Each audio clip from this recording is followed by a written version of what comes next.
When the Spirit of the Lord comes upon my heart, I will dance like David danced. When the Spirit of the Lord comes upon my heart, I will dance like David danced. I will dance, dance like David danced.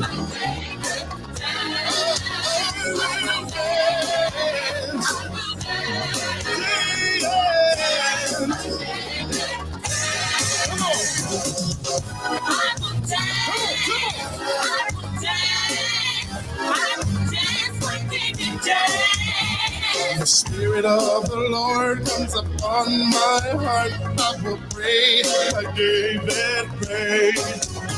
When the Spirit of the Lord comes upon my heart, I will pray like David prayed. I will pray.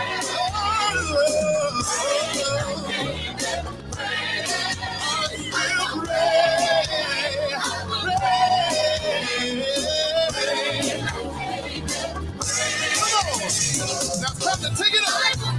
That's right.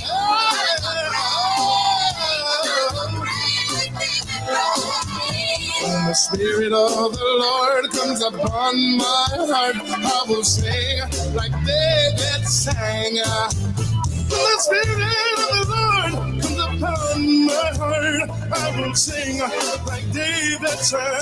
Oh, yeah. Sing. My voice and sing.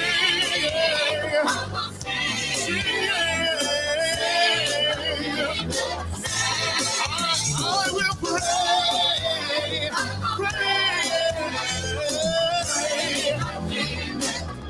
on my knees I pray, in my heart I pray. You are listening to Bitter Cup Media, where inspired, controversial conversation matters. Your broadcast will begin in less than 2 minutes. We thank you for joining, and remember, as iron sharpens iron, so one person sharpens another. Though he slay me. Though he slay me. Yeah, but I trust him. Though he slay me. I'll trust him.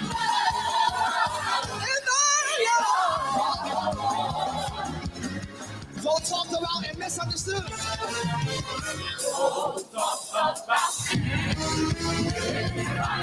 Yes, I've been lied on. But still, we've been made. Endure for a night. But I'm glad. I still have joy. After all.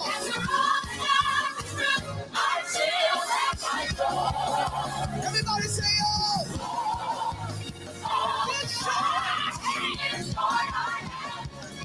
The world didn't give it to me. This joy, the world can't take it away. Say, hey!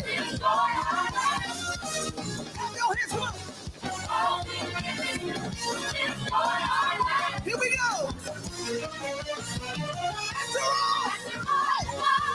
After all that I've been through.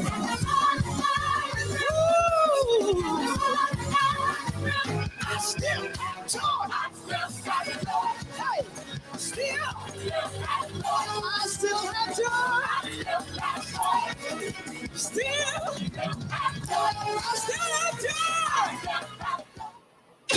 Good evening. I'm Carol Mayete from that OAKLAND, and you're listening to Issues After Dark with Donna and Dion.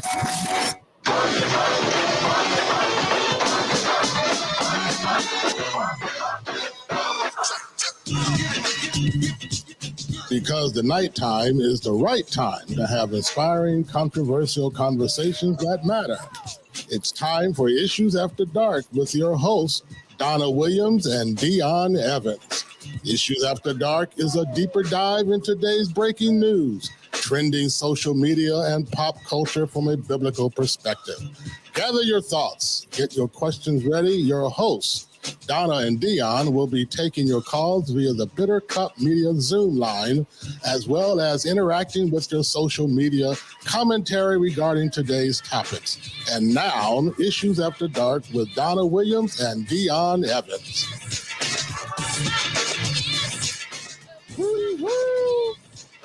I don't even know. I felt like doing it though. Maybe the first Issues with Donna Williams and Dion Evans, and I just gave you a hootie hoo.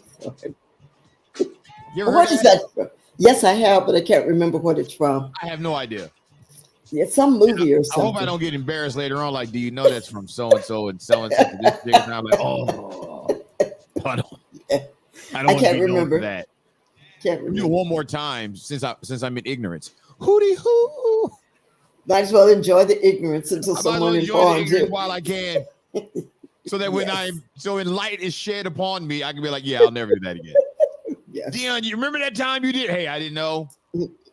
I did it 3 times and I did not know. And once I found out, I didn't do it again. Right. Yeah. Ignorance Donna, is bliss. It is Thursday. We have a special guest in studio. Yes, we do. Leticia Evans, who is she's become kind of a Bitter Cup Media favorite. Oh, really? People kind of she got a fan base out there? She got a little fan base. Come on, Leticia. That's what I'm talking about. I'm not a fan. I we were talking this morning. And I was like, well, kind of subjects do you want to talk about? Mm-hmm. And she says, I don't know. What subjects would you like? And so I gave her a subject. She said, no, not that one. I'm like, oh, no, we're not going to do that. I'm not going to sit up and give all of my subjects for you to disrespect. Have veto power. Yeah, you're not vetoing my subject. So you give it. So she thought of a subject at first. It's like, no, we're not doing that vanilla Sunday school stuff. We're not doing that. We're trying to help couples. And so she gave the segment that we're going to be doing today. I said, nice.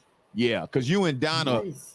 I said, I think on this one, Donna might be on my side sometimes, but she might be on your side sometimes. I try to keep a balance. That when you bring it up, you and I are going to have, we're going to have some fight. So I believe there's going to be a radio fight tonight. I don't know why you posted that. And I'm ready. Because, I love a good radio fight. I know you do. There's nothing like a good radio fight. That's what I know. Segment number 1 today, silence in exchange for severance payment. We'll talk about that in segment number 1 because you cannot do that no more. Nope. I like when I go to the high school basketball games and the ref calls a penalty on the other team. Yeah. And like traveling or a foul or something like that.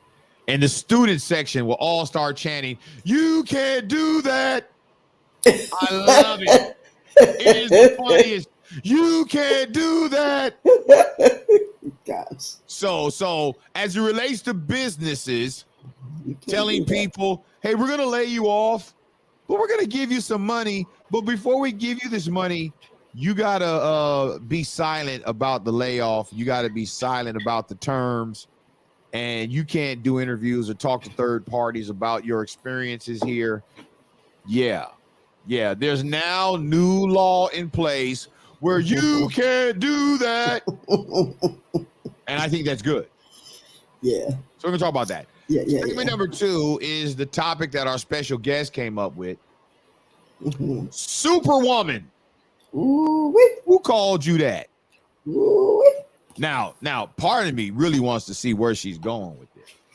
Because she's not taking the whole Superwoman and saying, that's what women are today because of this, that, and the third.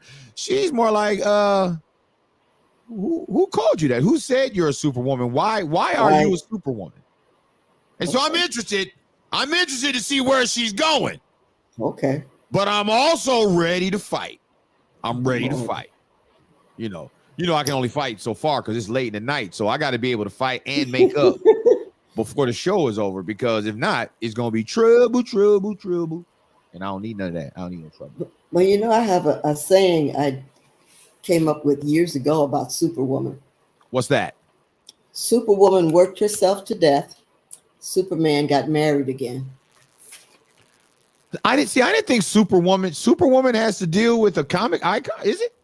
No. Is there a such thing as Superwoman? Yeah. I thought it was Wonder Woman. And not the comic book Superwoman. When I think of Superwoman, I think I'm not your Superwoman. I'm not the kind of girl that you can lay down and think that everything's okay. And it's funny because I'm like, yeah, the way some of y'all act, you are the kind of girl that can be laid down and think that everything's okay. That's not the connotation for Superwoman. Are you serious? Yeah. Oh, then I'm lost. If you're right and Superman got married to some other Superwoman and it's not, if it's not the Superwoman I'm thinking, then I don't even know what we're talking about tonight. Because I've been thinking about who told you had to cook and clean and all that. Why would you marry a guy if that was required? That's it. Superwoman does everything. She handles everything. Cartoon? No, real life. That's what the connotation Superwoman is about. That she does do what you said and more. She multitasks. She does it all. Keeps all the balls in the air and makes you smile every night. Well, she's supposed to make you smile every night, and you're supposed to make the toe. You know how the toe goes like that. That's what she's supposed to do. I'm just saying. But she's not tired after keeping all the balls in the air, huh? Look, you don't have to do nothing to be tired. Tired is overrated as an idea and a concept. Wow. You and I are tired. Yes, we still do the broadcast. Mm-hmm. I'm just saying. Yeah. I'm just saying. But is that wise all the time? No, not all the time. Right. Not all the time, but Superwomans act like they don't got no days off. Like they slaves. You know one thing I hate? Okay. Let me tell you something I hate. What? I hate, like, I'll ask my wife a simple question. No malice. No malice at all. No. It's not a force. It's not a charge. I'll ask her a question like, honey, since you're in the kitchen or you're going to the kitchen, can you bring me back a bottle of water? Let's say we're in a room, we're chilling, it's nighttime. And I'll say, honey, can you bring me back a bottle of water? She'll do this. Okay, boss, I'll bring you back some water. I'm like, hey, forget it. I will get up and you're not going to slave talk me. I'll go get it myself now. I now have the energy to go. You are not going to talk to me. Okay, boss. Yeah, it's a boss. Get you some water.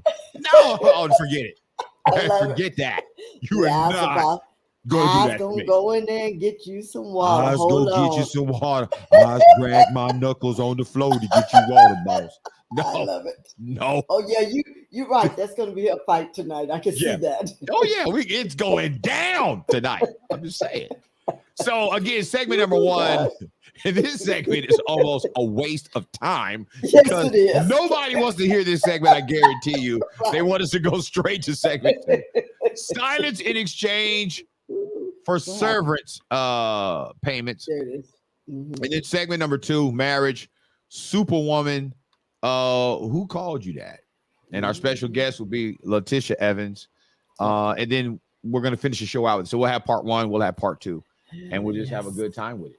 So Donna, what was the best thing that happened to you today? Well, the school where I work is a started out as a music school, has academics now. And it's chamber music. It's violins, it's cellos, it's violas. Today was the 4th and 5th grades solo performances. Mm-hmm. And the 4th graders, are just getting into it. Some of them, this is their first year playing, and they were playing like they've been doing it for a while now. But the 5th graders, some of those 5th graders, you just stand there with your mouth wide open. 5th grade playing like professional violinists, and I'm like, if you're playing like that now, how will you play when you're 20, 25, 30? What will you be like then? It's just amazing. But it also kind of struck a chord in me that this is not accessible to everyone. This school is a private school, but in the public schools, the liberal arts are kind of, no You know longer a what's part funny, of it. Donna? Yeah. With the amount of money that public schools have access through philanthropy, Mm-hmm. why? I think for primary students, Yeah. it should almost be all music. Should. Every kid in America Deserves should be able to command an instrument before the third grade. Right. It should be. But they don't. You know what I Little started doing? recorders. You know what I started doing with Seth? What? Until he broke his piano. We're just gonna start learning jingles. I'm gonna start challenging him.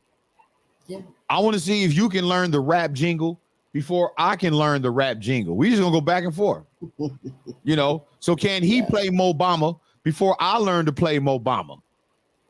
Wow. You know what that song is? Obama is. I do not. If you go to like basketball games or football games, especially college, there's this beat. Do do do do do do.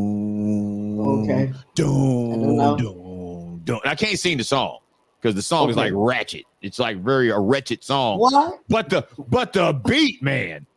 And I saw this guy, what's his name? Sheck Wade. I don't know what his name is, but I saw a live performance he did, and the audience looked, it was as far as the eye could see. Yeah. Young white people.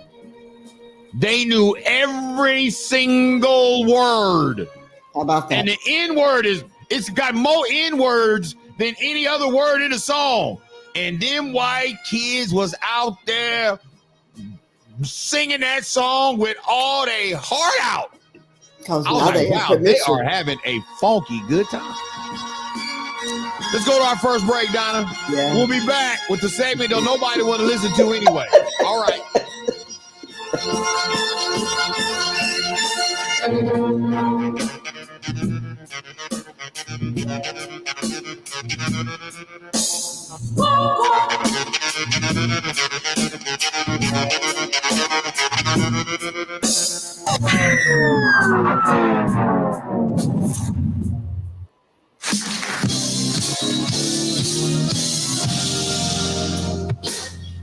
How to reach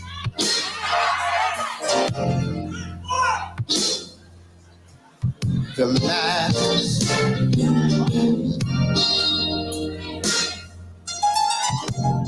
men of every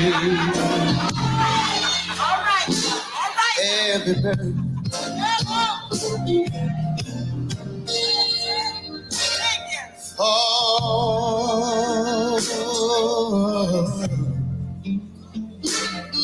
For and last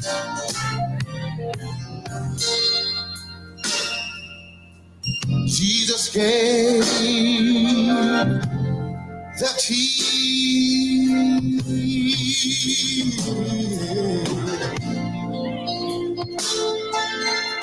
He said that if I be lifted,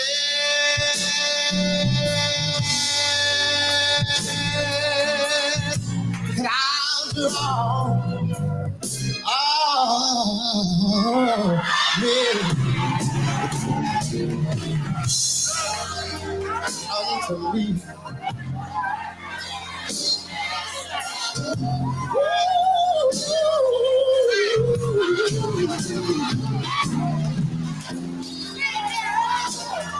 This whole world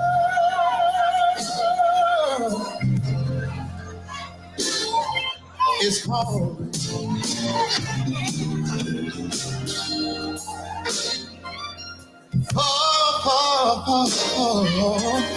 For the living bread. Yes, it is. Yes, it is.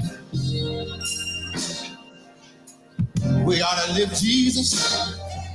We ought to lift Jesus up.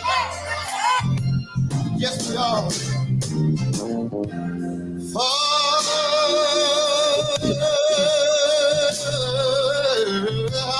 For all men to see. Jesus said that if I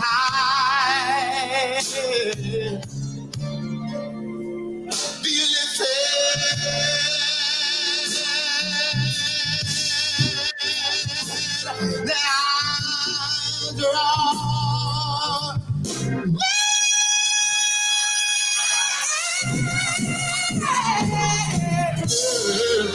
to move.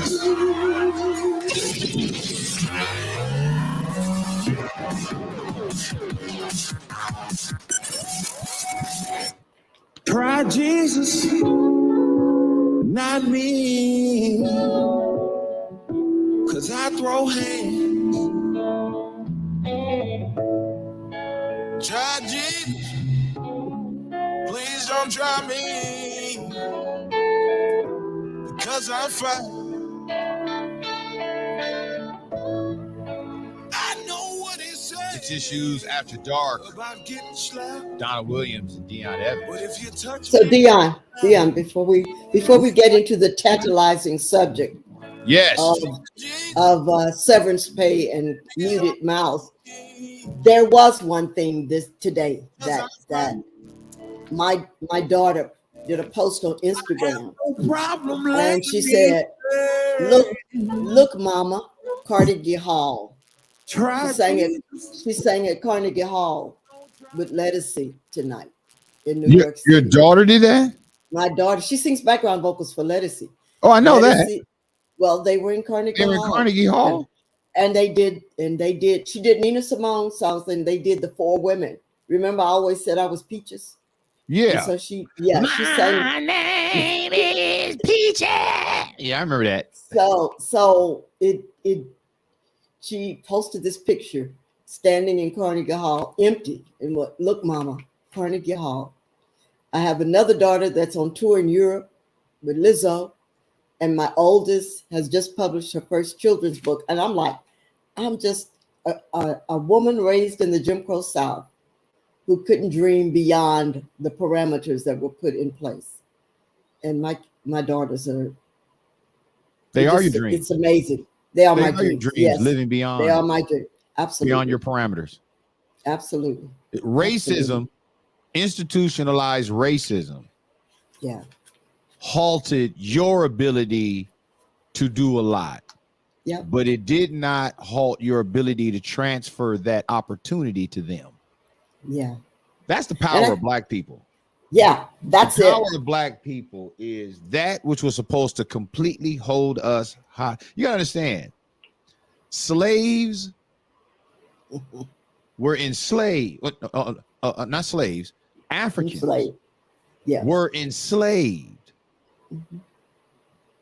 And though they never got out of slavery alive, they kept something in their bloodline. Yes. That would sooner or later, slowly but surely, get beyond. Yeah. That showed up during that's the power. Look, you want to talk history? The American Indians, the Native Americans, did not do as a people group as the enslaved African has done under the oppression of American institutionalized slavery, of the dominant caste system. So when I hear you talk about stuff like that, it's a continued positivity of our ancestors who said what Dr. King capsulized in his "I Have a Dream" speech. I may not get there with you, but we as a people will get to the promised land. You think about Carnegie Hall, and one of the things I love about Eddie Murphy is his first stand-up comedy was in Carnegie Hall. Wow. It was Delirious, one of the greatest stand-up comedy concerts of all time. And at the end of that concert, he talks about how a Black opera singer couldn't even perform her profession in the very theater that was built for her profession. Right. But y'all gonna pay an early 20-something-year-old Black man to tell you. How about that? Courage and resilience. Courage and resilience built in. Well, Donna, I've always felt that you were phenomenal. I've not always known who your children were, but as I have known throughout the years who your children were, they are a stellar group of girls. And I can only imagine what would have happened had you had a son. But you got some powerful young women, and they are doing their thing. They are not deprived. And the fact that they can go beyond where you are going only means that you have pushed the ball across the line, and now they're carrying it to the next first down marker. So who knows what your grandchildren will do, and who knows what your grandchildren's grandchildren will do. So praise God for that. God. The same thing with you, Dion and Leticia, what you're doing with your kid, how you are parenting kind of puts me to shame sometimes. I'm like, wow, I wish I'd had that. We have a son in private school. Come on now. I don't know nothing about private school. Private school. I had no vision for private school. And yet the private school sought him. And we're like, and now he's struggled. He's been, his first semester was a struggle because private school culture and public school culture are different. Totally different. And though his mother has spent a stint in private school, I have no context for it. No context for it. So I've had to learn a lot along the way. It's a different world. And I'm not private over public. Because there are a lot of good public schools that put some of these private schools to shame, just not many in the Bay Area. That's too bad. So let's get into it. Let's get it over with. We know. The most of y'all are like, you know what? Can we get through this segment? Let's just get to the good part of the show. Why are we even doing this, Dion? This is terrible producing. We won't do it like this in the future. Seeing in business. Companies can no longer silence laid off employees in exchange for severance. Wow. Don, your initial thoughts? I never knew there was such a thing. I mean, the last job I had with a government agency, they called it right sizing. It was downsizing. And they made me an offer to either go to Southern California or to take the severance package. I took the severance package. I don't remember any strings being attached to that severance package, even though I worked for a government agency that had oversight of banks and did a lot of, at that time, a lot of banks were failing and going under. Savings and loans disappeared. But there were no strings I haven't heard that in a while. I haven't heard that forever. Savings and loans, because they went under. Loans? They went under. I haven't heard that name in so long. They went under, never came back. Wow. And I worked with the agency that had oversight of failed banks, or that part. The other part audits banks, and that the division I worked for had oversight of banks that were failing. Severance package, out the door. They didn't say, don't talk about those loan packages you put together to sell. Don't talk about this, don't talk about that. Just out the door. So I didn't know this was a thing, but I guess maybe in some industries. Yeah, in a lot of companies now, because a company laying off workers is tied a lot to private equity funds, stock money. And so when you start talking about you're laying off people, yes. Yeah. The question is to what extent does this go? Yeah. How will and like even Twitter, when Elon Musk got rid of all those people, a lot of those people, like, they took their money and still started talking. It's like, we're talking. Oh yeah. Yeah. But it was obvious that they were asked not to speak. If your company lays you off, your employer might offer you severance pay, but only if you agree to adhere to a number of restrictions. Staying quiet is often one of them.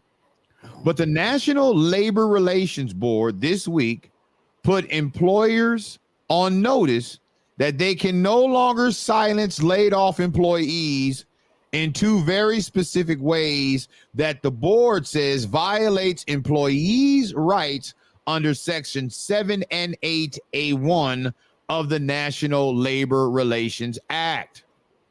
Employers, listen to this, Donna, can no longer include a broadly written confidentiality clause that requires you to keep mum about the terms of your severance agreement. And they can no longer include a broadly written non-disparagement clause that prohibits you from discussing the terms and conditions of your employment with third parties. A servants agreement is unlawful if it precludes an employee from assisting coworkers with workplace issues concerning their employer and from communicating with others, including a union and the board, about his employment. The board wrote in its decision Tuesday. Wow. You know what they're going to do, right? What? You're just going to find another way of doing it. Of keeping employees that they lay off quiet. Yeah, trying to keep them quiet.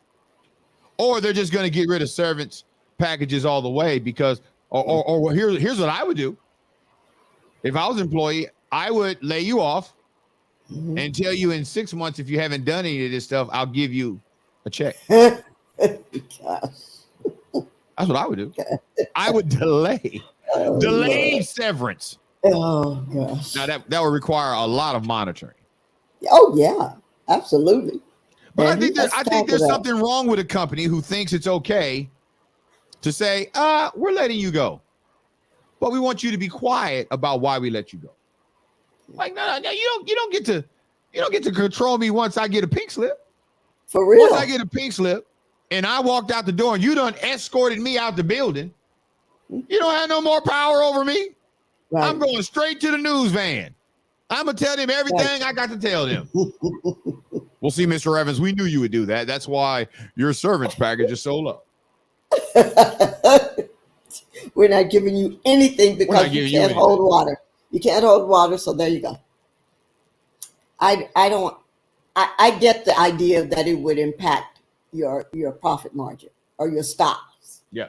That your stocks would go down if negative talk got out about what's going on with the company, what's going on behind closed doors, what they asked you to do while you were employed by them, what they said, don't,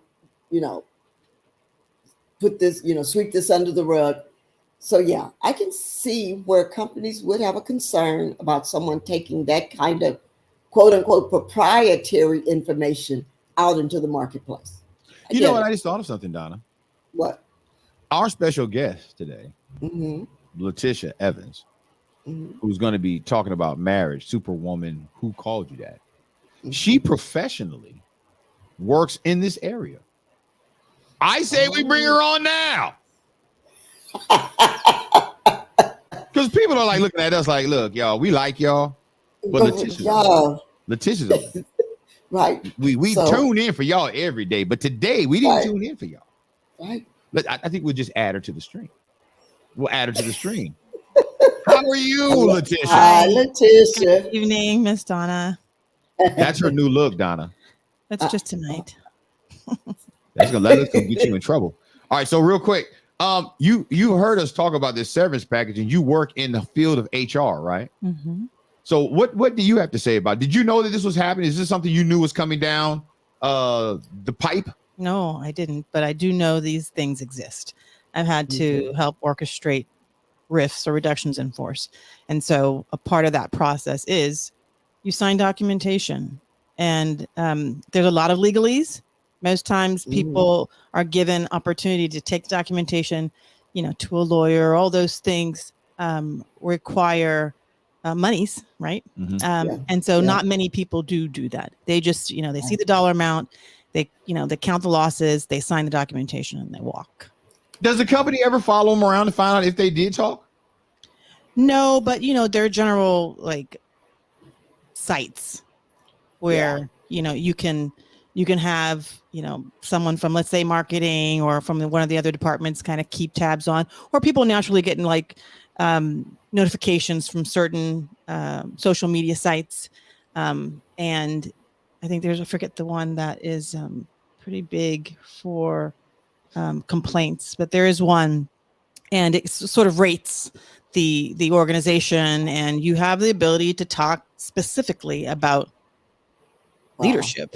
And so those are one of the areas that I think people would naturally just be notified, because you get those like automatic notifications that's on social media sites, or at least can enable them. And so that's how people would be able to monitor them. There aren't people that just kind of set up looking for something, but kind of naturally in social realms on social media. So what did they do if they find out somebody just violated the agreement, just started talking to the news station and dropping dime on the company and giving some truth that puts the company to bad light? Does the company actually spend money going after them? They have their own attorneys. They have attorneys that are paid. They're on staff. And so a lot of the times if the attorney does any small kind of act towards that individual, typically it puts them on high alert, right? And the person will either cower, or if they've got the finances to meet head to head, they'll pull their own legal resources forward. But most companies have either on staff, or they have contractually an attorney that works with them. So you're talking about the company doesn't really have to do it. They have an attorney on staff who's being paid. If anybody does violate, they're being paid to go after that person. Yeah, they'll send documentation. Typically, it's sending out some sort of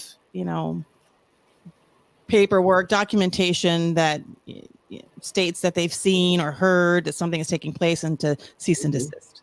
Right. So stop the conversation, stop the engagement, and then no further action will take place. And then the employee or the former employee has the opportunity to respond. And if they don't respond, typically it just kind of goes away. If they do respond, it's because they have the resources to respond. And there's usually then, companies really don't want to go down that route. And it's kind of funny, because I think 9 times out of 10, it's just kind of a bullying tactic, right? So I was thinking it sounds like bullying to me. Yeah, they'll send some sort of documentation to the employee to put them on guard. Yeah. And then hopefully that will kill the whole situation. But they don't really want to go down the pathway of, legal battles. They don't want, that's a lot of money and resources. So 9 times out of 10, they try to kill it early, some documentation, and then they may even do something to kind of settle. Give an additional payment to. I get laid off. I signed a severance package. I decide, no, I'm gonna talk, and then I get a cease and desist letter, and I get a chance to respond. Right. My response is, you want me to now stop talking, although I've shown you that I will talk, and it's now got you that I'm talking. I need another check. Ransom. You know what? Sometimes they will engage. I need another check. It depends. It depends on the people who are in leadership. Sometimes they'll engage and they'll say, you know what, we're not gonna pay you this, but we will come to an agreement, so that and they'll use really kind words to kind of mask the what's taking place. But we'll come to an agreement. We'll give you something for your pain. What are the kind words that they're masking? I mean, just saying, understand. We understand your position, how you could feel this way. Just kind of general, just kind of like trying to cover diffuse the situation. Yeah. You're not. Someone like me, if I decided that I'm going to just abandon the agreement and I'm just going to start talking, and I've talked enough to where the lawyers for the company now know that I'm talking, that they've now drafted a letter and sent it to me. I don't know that any nice flowery words in my direction are going to Well, it's not just nice flowery. It's nice flowery words with compensation. Maybe not the amount that you're requesting, but something that they think would be a reasonable. To shut me up. Yeah. Oh, well then shoot. Leaders get some more money. The money might go down. It depends. You may meet that leadership team that just really wants to dig their heels in. Maybe they've got some sort of odd against you, and they will. They'll use their their resources, their full resources to come after you, and then say, all of these, the fees, the court fees, and all that's now in your court. You're now responsible for all of that. So let me ask this question: you called it a RIF, reduction in force. Reduction in force. Mm-hmm. Wow. Have you ever? Have you ever given had a person sign the severance pack? Have you ever been that person that have to present? Right. Yes, many times. What's the largest severance package? Part of human resources, I think. Wow. It's the worst part of having to perform in that role as a human resources professional, because how do you do that humanly lives. when you know that people, like older people who maybe go through a RIF? It happens. They have to do some due diligence on the back end, right? They have to look, and they have to ensure that if someone is over a particular age, they have additional time to review the documentation, the confidentiality agreements. They have additional time to review that, and then if they sign the agreement, then they are able to receive those monies. But they get additional time. What's the most monies you've ever seen on a severance package? Well, the most money I've ever seen on the severance package wasn't a part of a RIF. It was a part of an agreement between the organization and the employee, that the employee would just relinquish their role because they weren't going quietly, that they would relinquish the role and then walk their way. And I want to say it was like in the maybe 30,000s. 30,000? Yeah. It wasn't. That ain't no money. It wasn't that much. There are other agreements that people put forth: continuation of salaries, continuation of healthcare benefits for a matter of years. There are other ways to address this outside of like the lump sum monies. All right. Well, we're done with this one. We'll be back.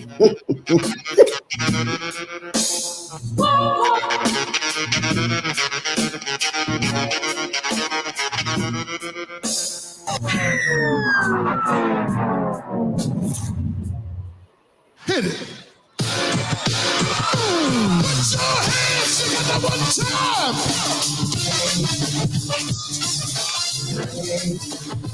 Oh, that's nice.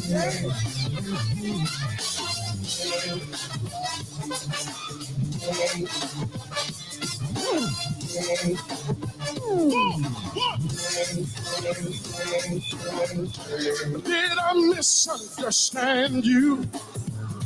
Or did I hear everything the right way?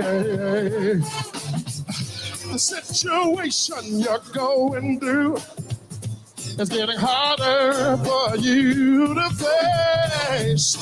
Yeah. You say your family, hey, and your friends have left you hanging, yeah. And now the enemy say it's coming after you, but you do not have to believe. Remember who is the King of Glory. Lord, that's strong in mighty. Who is the King of Glory? Lord, that's mighty in battle. He is the King. Yeah. Lord, that's strong and mighty. He is the King of Glory. This song that we're singing from the heart is where it comes from. For the King we are living, and in Him all things can be done. Believe in all things that He had we know. Every battle He has won, been a victory that He has won. And in those times when you're feeling low, remember what you have been taught. Before you run away, ask yourself, who is the King of Glory? Lord, that's strong in mighty. Who is the King of Glory? Lord, that's mighty in battle. Say, who is the King? The King. Lord, that's strong. Say, who is the King of Glory? Said his name is Jesus. Said his name is above every name. Said his name is Jesus. His name is said he is the King of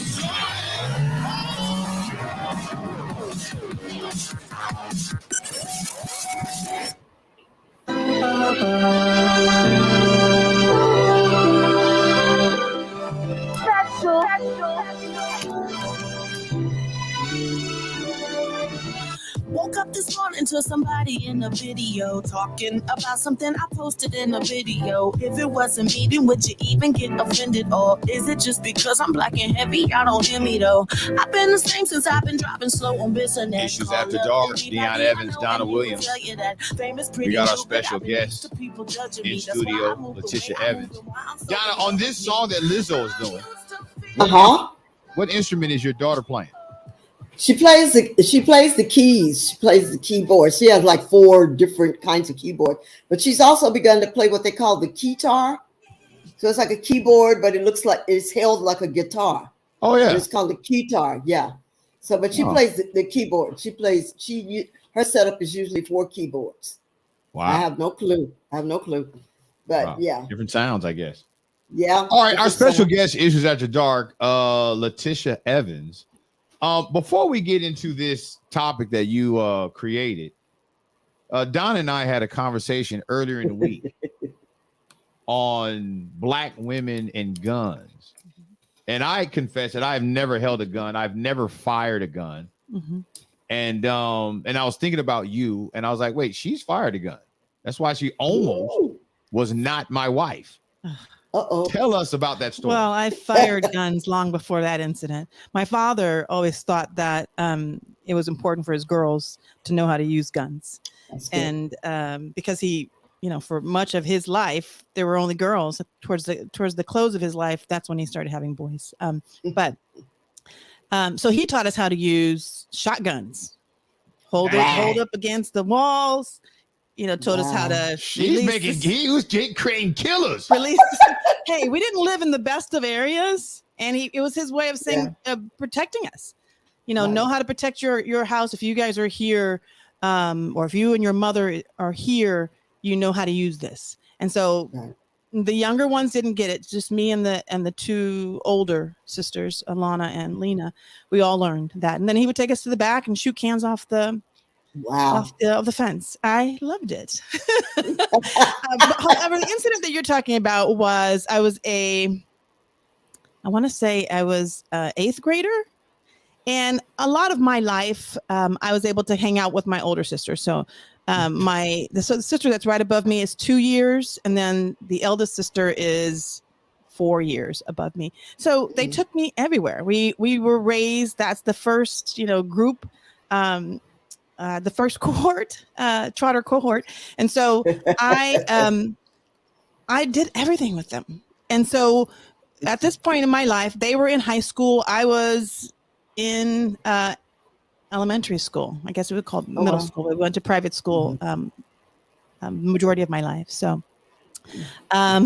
exactly. So I wanted to go with them to a New Year's Eve celebration in San Francisco.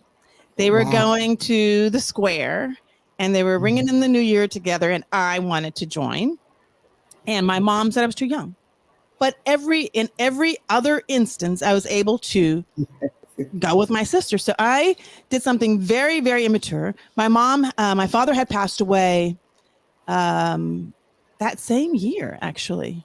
Earlier in that year, my father had passed away, and he had left handgun, and it was up in my mom's closet. I knew exactly where it was, and I was so angry at her. I was so mad that I couldn't go with my sisters, that I took it down from the upstairs, from the upper part of her closet, and I was holding it on her bed, and I was playing with the security lever, back and forth, back and forth, back and forth. Mm-hmm. And I didn't realize it. I didn't realize it was off of the security button, and I pulled the lever, and went off. It happened to be pointing towards the backside of her room, where she had a sliding glass door and a cabinet. It lodged into the cabinet. If it had gone through that window, Carol, who is on tonight, Carol and my brother were playing outside in the backyard. Wow. It could have very well hit one of them. Once it went off, I was in complete shock because my mom was in the kitchen cooking, and all she did was hear sound. She walked in, and I hid the gun under her pillows, and she could smell the smoke. She asked me what was going on, and the entire family found out about it within the next probably couple of minutes, and it was chaos. Yeah. So wait a minute. Your mother just walked into the room and be like, hey, what happened? She smelled the powder, I guess. Yeah. Gunpowder. She smelled it in the room. It was still kind of lingering. She heard the sound. She wasn't sure what it was. She knew it was kind of coming from the back side of the house. So she came towards the back. And when she walked into the room, she smelled it. She looked at me, and of course she probably saw like sheer fear on my face, sitting looking like some sort of idiot on her bed, and asked me the question. And I said, that I shot it. Yeah. Did you say it strong? Like, I shot it. No, or did you... I was scared. I was scared because I realized a couple of things. One, that it actually discharged. I didn't anticipate that it was going to. I was playing with it back and forth, but I didn't know it was loaded. That I thought that it was loaded, but I thought that it was on secured. I didn't realize that you was clicking, thinking it was never going to fire. Back and forth. But I thought that I had left it on the lock, and I hadn't. So what was your point of going upstairs and getting the gun? What was the ultimate goal? I wanted to make her pay for holding me back, not allowing me to go with my sisters. That's like extreme. What do you wait? What do you mean make her pay? What was you? It was like I was like infuriated. I couldn't believe that she wasn't allowing me to go with them, and they got all dressed up. I was furious watching them get dressed up and then leaving without me, and it was like no big deal to her. She went back in the kitchen. She was cooking, cleaning, and I was like, no one realizes how angry I am. Like, I'm extremely upset. Now, again, I just now remembering the time frame. I was in 8th grade. Yeah. And my father had passed earlier in that year. It was actually the day after the Super Bowl that he passed that year. And so I don't know. I know that his death did impact me for a very long time, into my college years, actually. So that happened in my 8th grade year. It impacted me way into my college years. And then I started dealing with the impact of his loss. Yeah. Started dealing with the grief. Mm-hmm. Yeah. Wow. Maybe I had changed my mind on this gun thing, because all you gotta do is get mad. I'm not that same girl. Oh, okay. Believe that. Make sure. I gotta make sure that 8th grade self is not there. Yeah, no. That 8th grade self is dangerous. Yeah, be careful. I'm just kidding. I don't know. I honestly don't even really want a gun. I really don't, because even though I'm no longer that person, you still have not little people, but younger people in our home. It's just a dangerous thing. Yeah. You know? Yeah. No, we gotta talk about. All right. That was worth going down. I wanted to know more about that. That's interesting. Yeah. Interesting. My auntie said my mother kept that file cabinet as a reminder for us to never play with guns. Yes, we hear about that story every so often. It comes up. Yeah, I used to be a meanie. That's for sure. I was. What? Now I used to take this one. Carol in particular, she when she was growing up, I'm sorry I have to disclose, she was growing up, she had glasses. She had pretty thick glasses, and I would walk her to the stove and just bend her over and open the stove up and fog up her glasses, and then take my fingers. I do it like windshield wipers. That's so wrong. You are a mean girl. You're a mean girl. There are many stories of me just being a brat and a mean girl to my sisters. One other one, I know we don't want to go down this path, but one other one is my older sister, the one that's right above me, Alana. One Christmas had gotten a Baby Alive doll.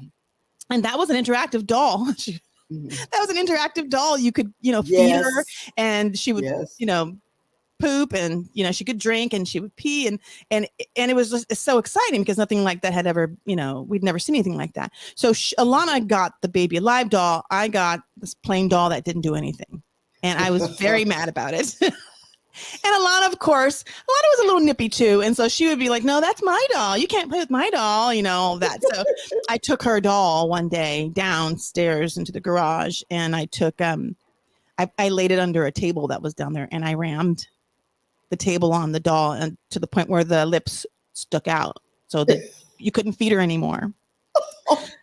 And my mind is getting blown right now. I was mean. Don't ask me why. I'm starting to get nervous. No, stop.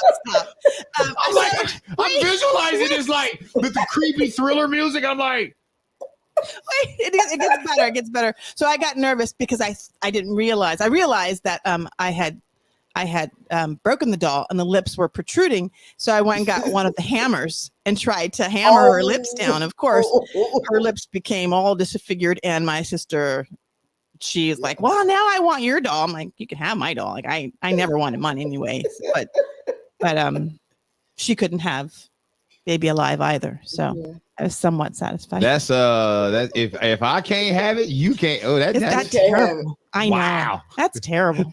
Nina Beanie, she said, damn. Horrible. I know. I did some horrible things to my siblings. I am such a different person now.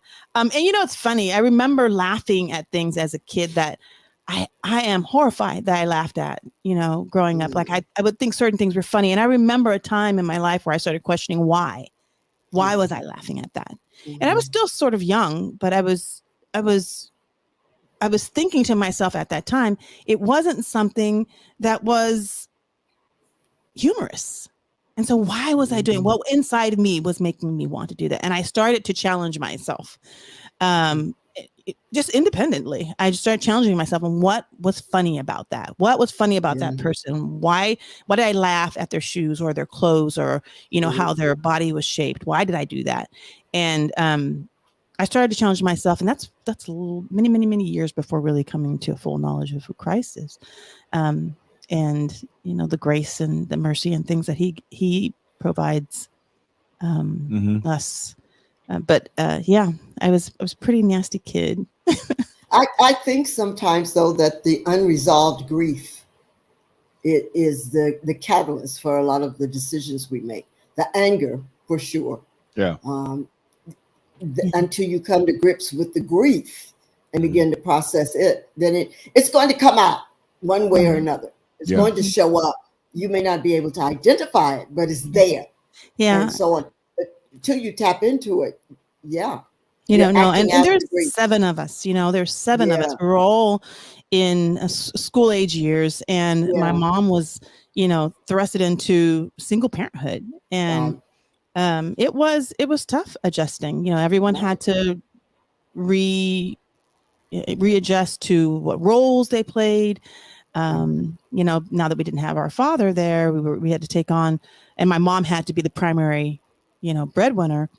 We had to take on other kinds of roles in the home and oversight of the children.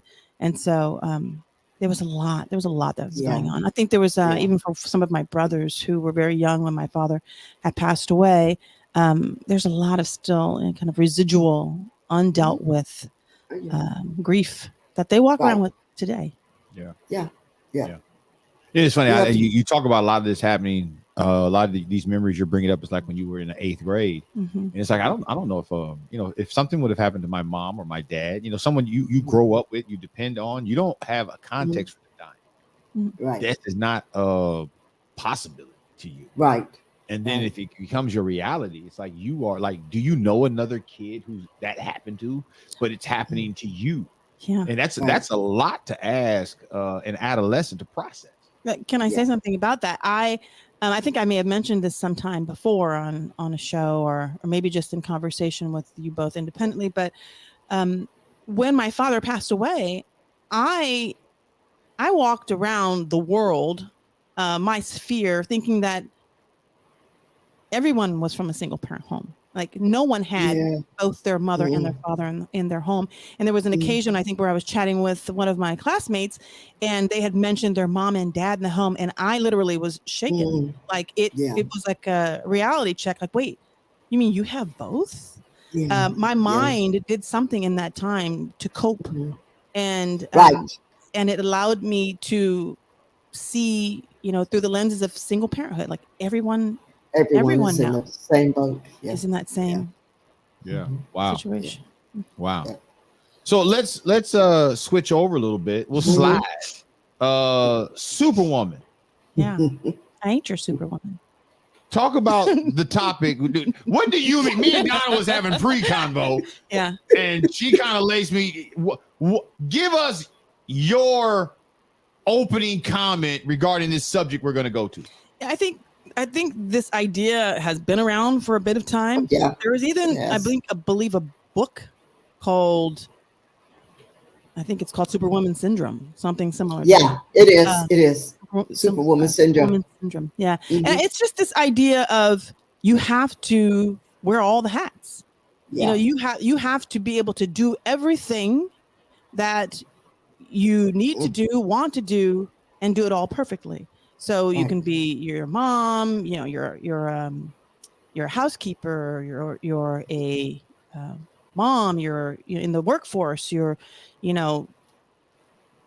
sports, you do what sports you do. I mean, absolutely everything. You do your own, you take care of yourself because you go to the gym. It's funny because I remember a conversation not long ago. I think Gabby had asked a question during the first time I was on your show about how do you manage this? And I don't know if I answered that to the best of my abilities, because I think I may have given the impression that, oh, it's all fixed. Hey, I've gotten this all fixed. Well, I go to the gym sometimes and we map out the time, but it's peaks and lulls. There are points where you feel like you're successfully managing things. And there are points where you just realize you can't, and some things have to fall. So this idea of Superwoman is I can do all things. I can wear all hats. Right. And do it perfectly. There's a song, Peggy Lee, and one line says, I can bring home the bacon, fry it up in the pan, and never ever let you forget you're a man, because I'm a woman. But see, some of that comes out of feminism. Some of that comes out of the mindset that I can do it all. I don't really need you. I don't think we realize that sometimes this not wanting help, because that's part of the Superwoman syndrome. You don't need the help. Is a trauma response. It is not natural to say, I don't need any help. I can do this all by myself. There's some kind of something going on. It's a trauma response. Like it's either trauma or psychological, because I don't know a man worth his salt. All married men I know have something in common. All good married men. All men who are married on purpose have something in common. And that is this. They do not want their wife overburdened. Yeah. They don't want their wife overburdened. Men, real husbands, don't want a superwoman. But do they pay attention does she do to the superwoman fact? stuff? Yeah. Yes. Are there times she's going to feel like he's lying about that? Yes. Yeah. But let's talk about that on the other side. Absolutely. Because I think some of the things some of y'all women think that you doing, they ain't asked you to do that. You're doing that on your own. And then blaming us because you got tired. Ooh. I told you it'll be a radio fight. So is.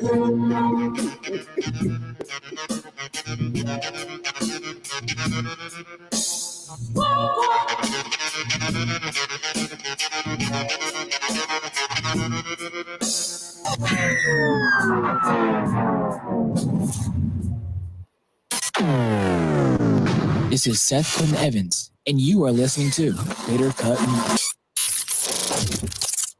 Money is spent, a little bit of bag of food, and your baby need a pair of shoes.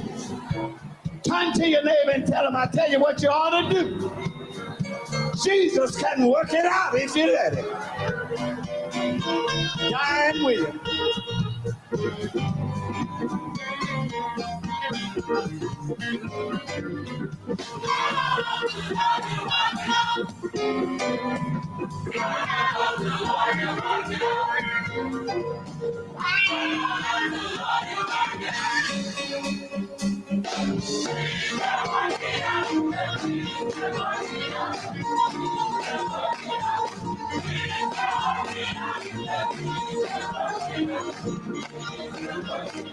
problem that I had, just couldn't seem to solve. I tried and I tried, Lord, can't get me that far. Lord, turn it over to Jesus. I got one about it.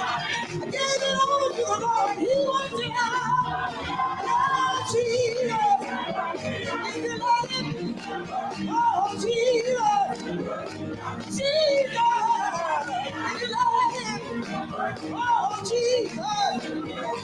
Pray that when I move, pray in the other room. And pray wondering how much more. Lord, gave it over to Jesus. I got burning about it. I gave it over to the Lord. He worked it out. Yeah, Jesus. If you let him, oh, Jesus. Jesus. If you let him, oh, Jesus. God, continue to pray. I pray that I pray, Lord. Don't let it be too long. Gave it all to Jesus. Gave it all to Jesus. Gave it all to Jesus. Gave it all to Jesus. Gave it all to Jesus. I stopped running about it. I stopped running about it. I stopped running about it. I stopped running about it. Gave it all to Jesus. Gave it, gave it, gave it. Gave it, gave it, gave it. Gave it all to Jesus. Gave it all to Jesus. I stopped running about it. I gave it over to the Lord. He worked it out. Jesus. If you love it, Jesus. Jesus. If you love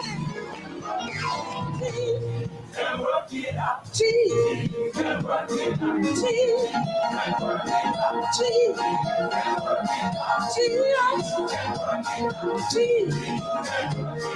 Jesus.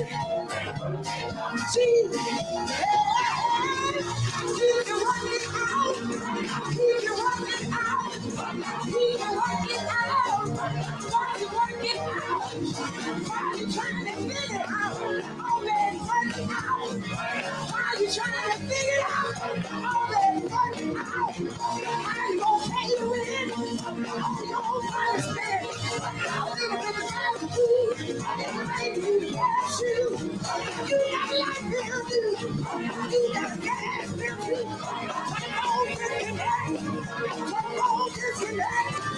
Come on, disconnect. Wait till that thing check. Say what you're gonna do. Jesus will see you through. I know he'll see you through. I know he'll see you through.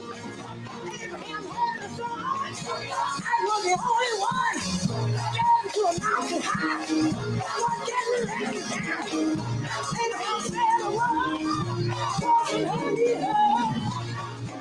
Abraham, over there you'll see around. Didn't he wait? Didn't he wait? Didn't he wait? So long.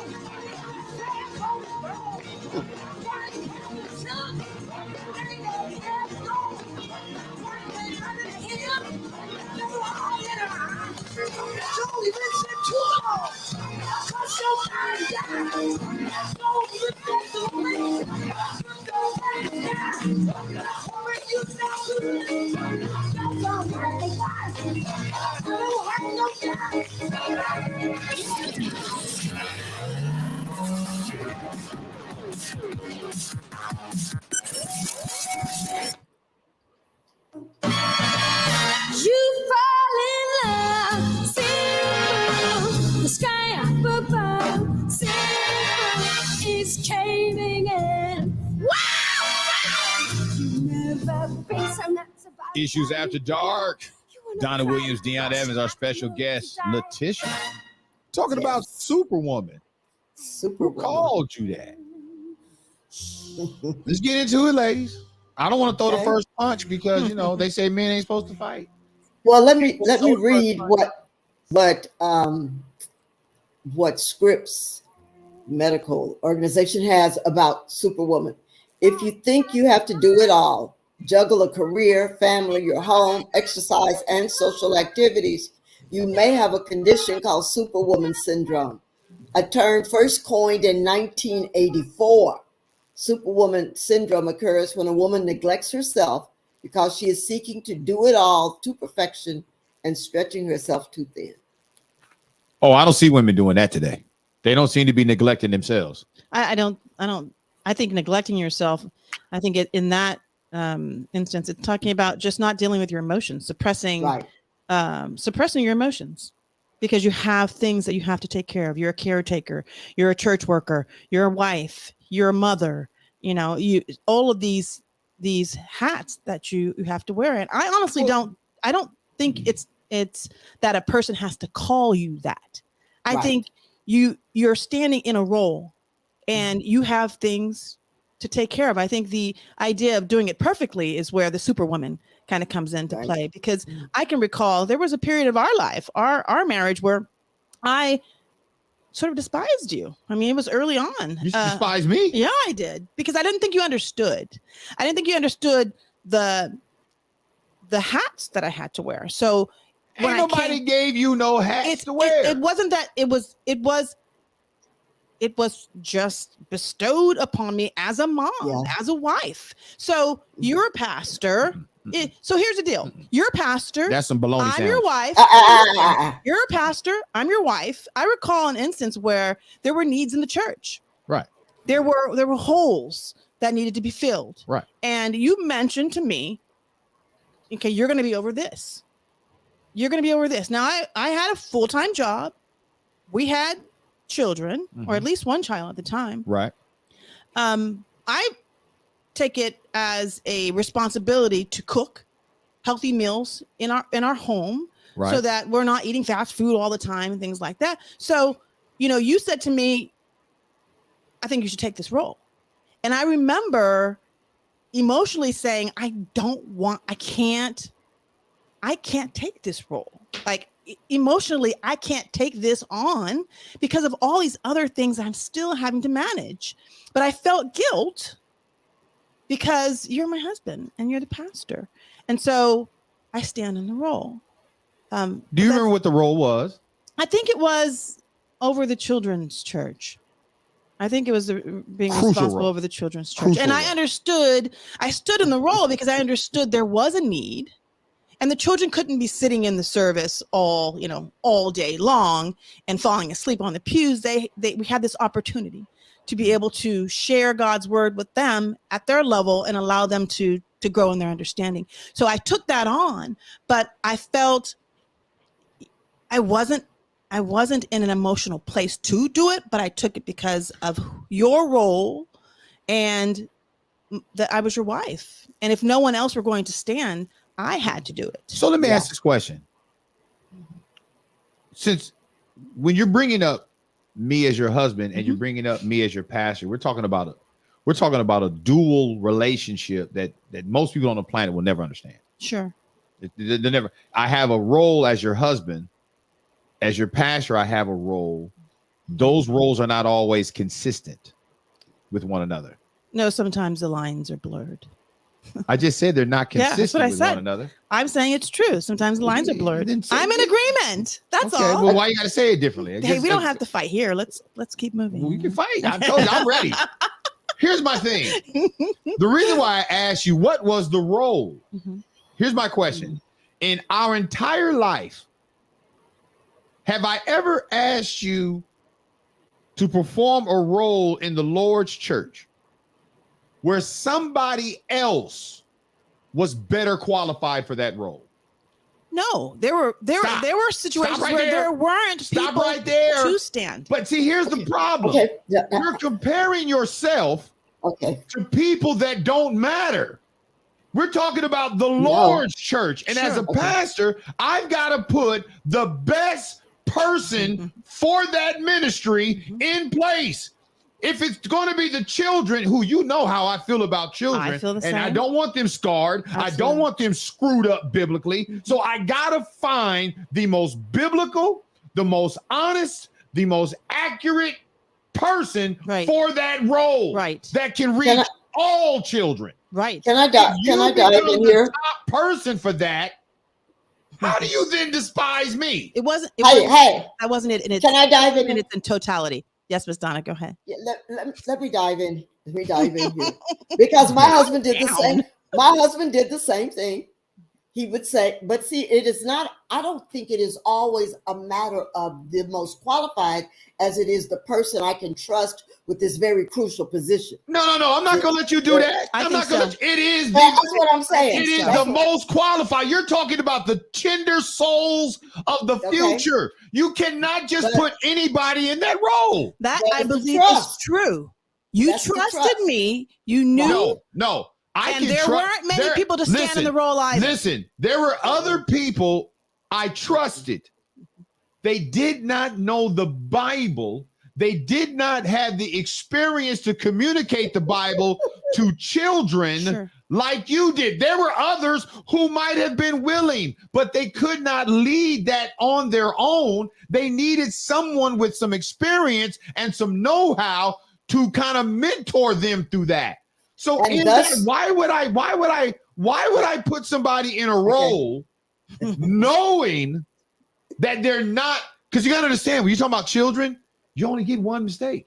Of course. That's the reason why I stood in the role. That mistake will scar a kid. For sure. That's the reason why I stood in the role. But my point is that you despise me. No. That wasn't the nexus of it. That wasn't the actual. That wasn't the single thing that made me despise you. There's more, but wait, there's more. No. Listen. In that, I'm simply saying I took on another role. Right. I didn't feel that I could emotionally take on. I knew that you needed me, and I knew that I could do the role. And there was a difference between feeling the role and being called to the role. And I don't know if I understood I don't know if those two were the same, but I understood that I had to stand on the role. And so I did. But in that was an additional hat that was bestowed upon me. Listen, that was bestowed upon, in addition to being your wife, because there were certain things that I did have to clean. I did have to cook. You did not have to clean on your own. You did not have to cook on your own. Even now. Let me ask you. Oh, I cannot believe you're going to do that to me. I cannot believe. Wow. Well, let me ask you a question. Yeah. Because I understand the sensitivity and I love it. I told you, be yourself. I want you to be yourself. I do not care. You cannot embarrass me because I know when this show is over, I can take you in that room and wear you out. I know that. So I'm not, you do what you got to do now and I'll do what I got to do later. TMI. I'm just saying. I want the listeners to understand that she's not going to be caged. I don't want her being soft and soft spoken. I want her to be very real with what she's doing. Now, I've never heard her say publicly that she despised me. Now that was shocking. That kind of I'm sorry. A long time ago. I'm sorry. It was the fact. It wasn't that incident. That was one of the things that had been building up over the years. And for me, it was, you don't hear me. I'm saying to you, I'm drowning. I'm saying to you that the other responsibilities that have encroached, into my sphere it's now overwhelming. And I am having a hard time keeping my head above water. And at that point in life, I understood too, later on in retrospect, that you were having you had responsibilities and things that you had to do as well. So I shouldn't have held that against you because I had the right to use my voice to say, I can't do it. But I didn't do that because I felt like I couldn't really do it. Like I shouldn't really do it. I shouldn't let this fall. I shouldn't say no here. This person needs support. I shouldn't say I can't. And so some of the things were self-imposed because I felt like I couldn't, for multiple reasons, I couldn't say I can't stand in that role. I'm sorry, I can't do that. And that's an inability of my own to be able to articulate what my capacities. Well, let me ask you a were. question. Even if you felt you couldn't stand, because my concern is this idea of I have all these hats. Who the hell gave you all these hats? They're naturally. No, they're not. Stop it. Yeah. Stop it. Yeah. This is something women do all the time. Y'all got to stop this crap. Okay, you talk about You it. talk about, you look at every single thing Yeah. you do and you ascribe a hat. Yeah. If men did that, marriage would never happen. Okay. Because we're the Here's- father, we're the provider, we're the son, we're the Those are your coach, boxes. we're the co-cooker, we're the co-creator, we're the co-cleaner, but it's not always we're the the same. driver, we're the provider. And Men, that's- listen to me. If men start walking around in their feelings and they start taking every little thing they do and give it ascribed a hat, we would Okay. shoot ourselves. Okay, We would let me- lose let our me- minds. Okay, So because it's you don't crazy. you don't process that way. There's a book out there that says And men women are shouldn't like process women. that way You either. can't. I- You I- can't you're just asking us- state that. But you're asking I us can't to say not that. be It's dangerous for you to do it. okay. Let me can I just kind of Yes, work please. in here? There's a book out there and it's an old book that says men are like waffles, women are like spaghetti. What are they talking about? Men can compartmentalize, where for a woman, everything touches everything else. There is no, I'm here now, so that's all there is, because while I'm here, I'm also thinking about what's going on over here. What do I need to do over here? What must I manage over here? Now, whether or not that makes sense to either sex, either gender, women are wired like that. I would say, okay, if it was just Leticia, if it was just me, yeah, there's something wrong with that. But no, there are women who function in that without realizing that one thing touches another thing, touches another thing, touches another thing. We cannot compartmentalize. I get it. Nurturers. I understand it. Nurtures. I Yeah. understand it. I understand it. I understand. And I know the book, Waffles and Spaghetti. Men are compartmentalized. We individual waffles, and women's emotions are like spaghetti, across each other, all over each other. But just because that's the way you think, that's not the way you default yourself. Just because that's the emotion you go through, just because that doesn't mean that has to be who you are. I'm not saying you got to be waffles, but I'm saying you got to be careful when you allow allegories like that, metaphors like that, to give you an excuse to think you're Superwoman, and then you take it out on somebody who isn't even asking of that. No. Okay. As a husband, I am not the kind of husband who says, when I come home, my meal better be made and all the dishes got to be clean. No. I'm not that That's guy. not the point. But that's not the point. Well, no, it is the point. That's not the point. Let me say why that's your I believe point. it is the point. Allow me to share why. Because when she finishes identifying all these hats and she's exhausted by all the hats she found in the closet that she created, who does she take it out on? The hats? Who does she take it out on? Her boss at work? Who does she take it out on? The kids? No, she finds the person who loves her the most.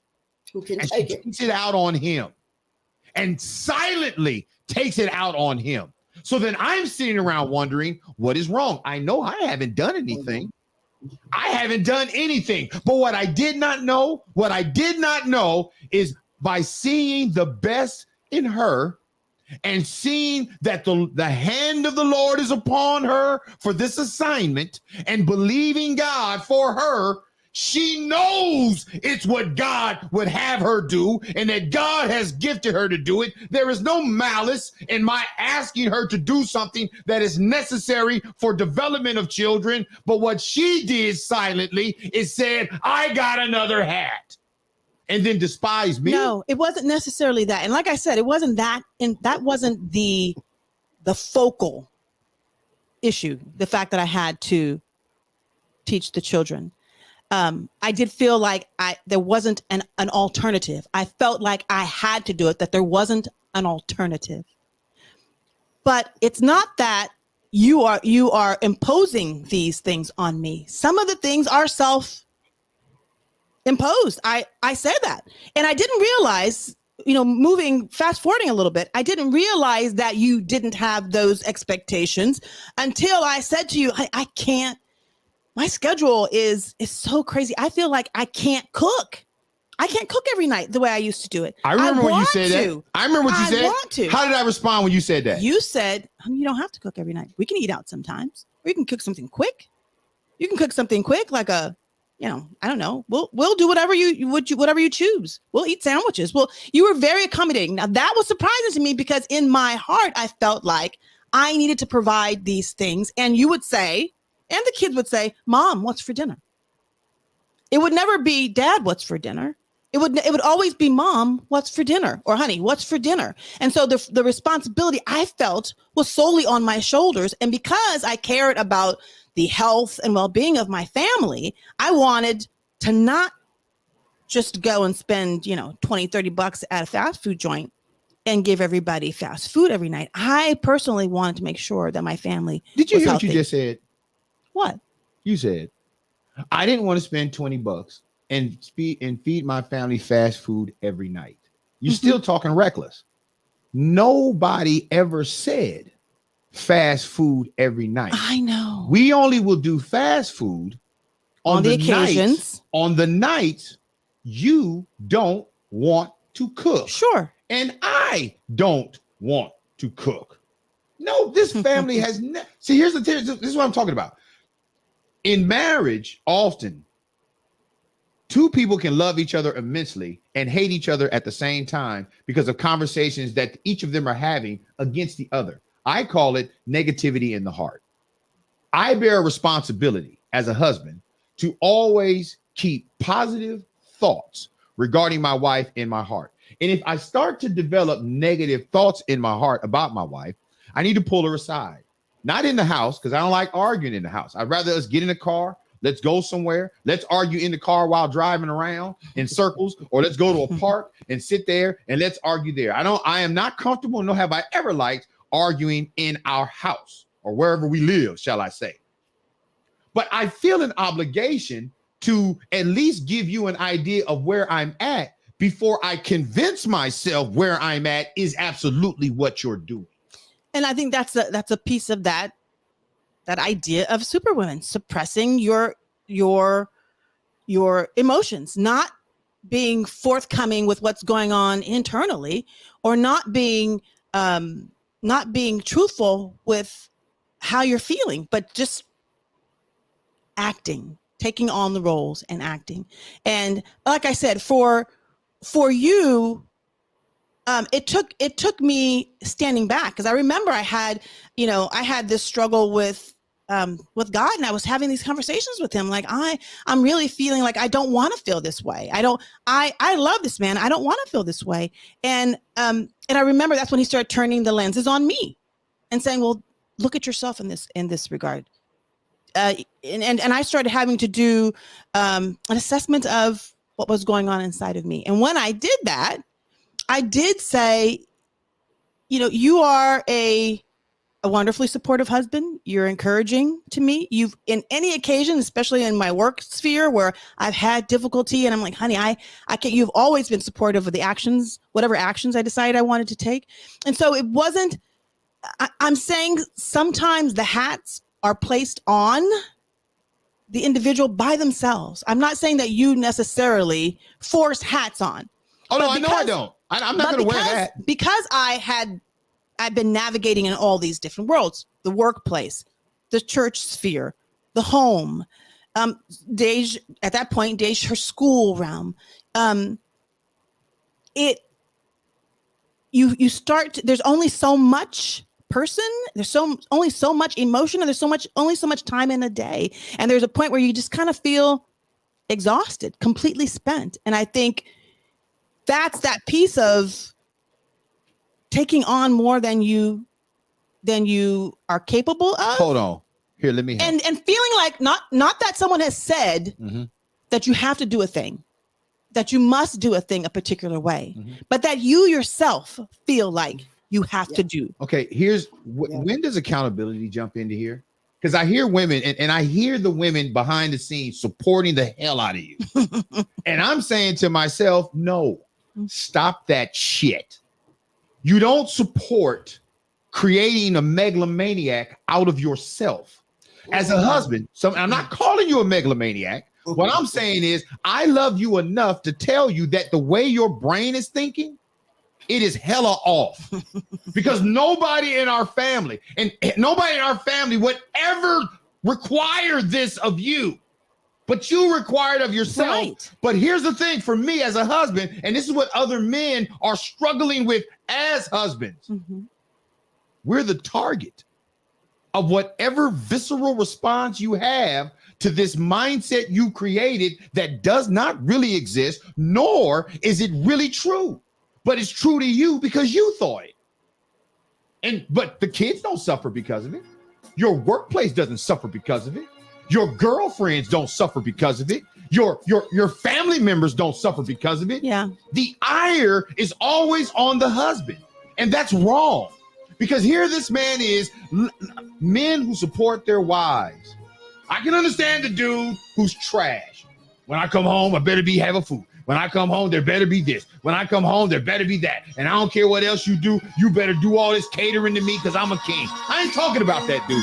That dude's whack.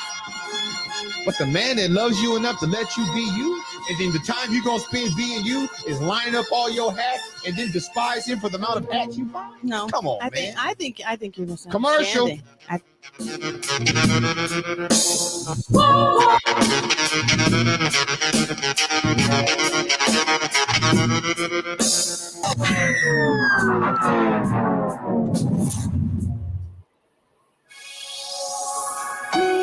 Come on, everybody, open your mouth and worship the Lord.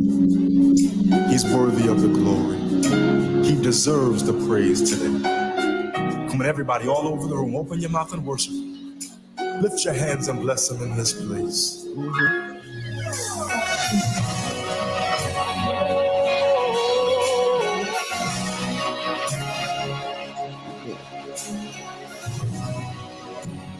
Real simple song. Goes like this. My hallelujah belongs to you. Oh Lord. My hallelujah belongs to you. My hallelujah belongs to you. Oh Lord, my hallelujah belongs to you. You deserve it. You deserve it. You deserve it. You deserve it. My hallelujah. Say it, y'all. Come on, y'all got it. Come on, say, my hallelujah. From the bottom of your heart, lift your voice. My hallelujah.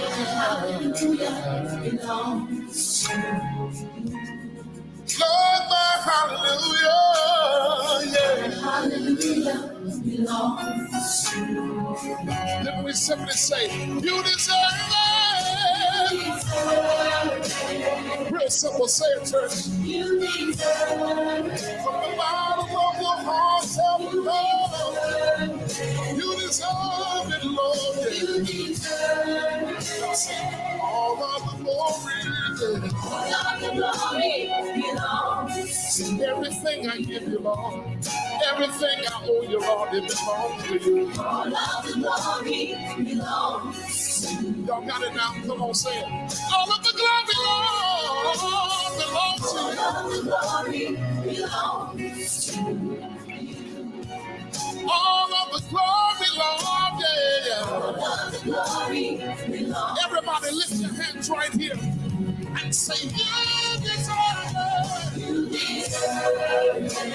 Yeah.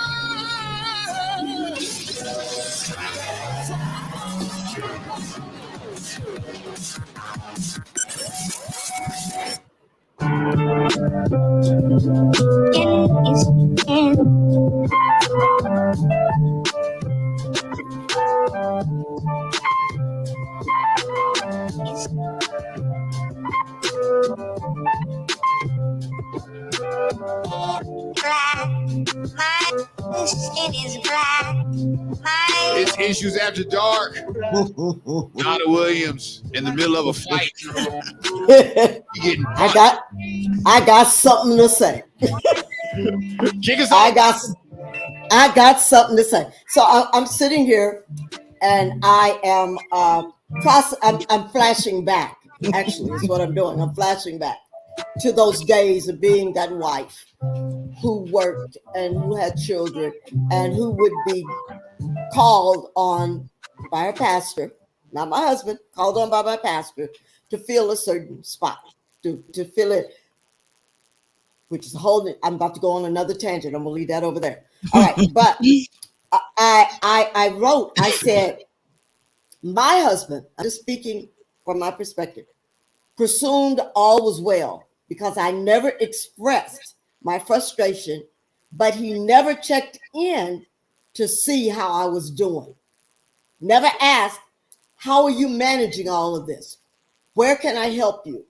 What assistance can I give you? Just worked on the presumption that all was well. Again, just from my own particular perspective.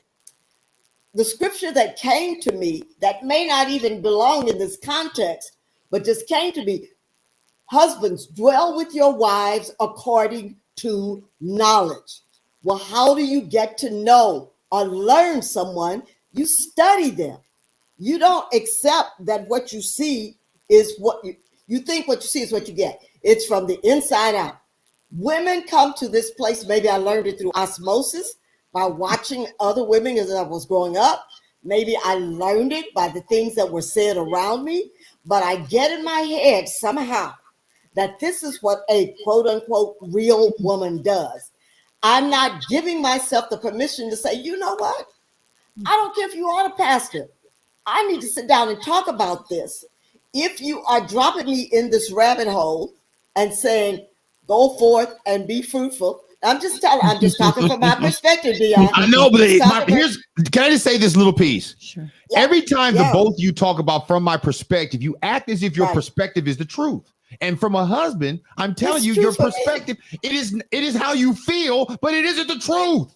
It's not the problem is it's hard for me to sit here and hear you talk about how you feel when I absolutely know it's not the truth. I said nothing about feelings.